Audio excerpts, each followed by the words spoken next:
Hi friends, welcome to Kiran Kumar vlog channel. ఈరోజు ఈ వీడియోలో నేను మీకు సోమశిలలో జొన్న పంట ఎలా ఉంటుందో ఈ వీడియోలో నేను మీకు చూపించబోతున్నాను.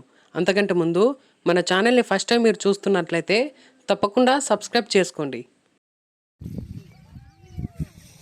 ఇదే ఫ్రెండ్స్ మనం చూస్తున్న జొన్న పంటను కోసి జొన్న కంకుల్ని వేరు చేస్తున్నారు. ఇదిగోండి, కొంత చిన్న జొన్న పంట మొక్క మనం చూస్తున్నాము. అదంతా కూడా చొప్ప అని అంటారు. దూరంలో కూలీలు కోస్తున్నారు.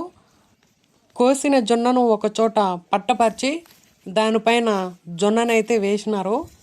చుట్టూ చూస్తున్నాము కదండి, కొండలు కనిపిస్తున్నాయి. అలాగే వేరే పంటను కూడా మనం చూస్తున్నాము. మా వాళ్ళందరూ కూడా షూటింగ్ చేయడానికి ట్రై చేస్తున్నారు. ఇదిగోండి, జొన్న పంట దగ్గరికి వెళ్ళినప్పుడు ఇదిగో వాళ్ళు కోసిన పంటను అలా పట్టపైన అలా వేసినారు ఎండకు. ఇదంతా కూడా కోసినారనమాట. అందులో ఒక జొన్న కంకును తీసి మన ఛానల్ వాళ్ళ కోసం చూపిస్తున్నాను. ఈ జొన్నతోటి రొట్టెలు చేసుకుంటారు. చూసారు కదా ఫ్రెండ్స్, ఈ వీడియో కనుక మీకు నచ్చితే లైక్ చేయండి, షేర్ చేయండి, కామెంట్ చేయండి. మర్చిపోకుండా మన ఛానల్ని సబ్స్క్రైబ్ చేసుకోండి. Thank you.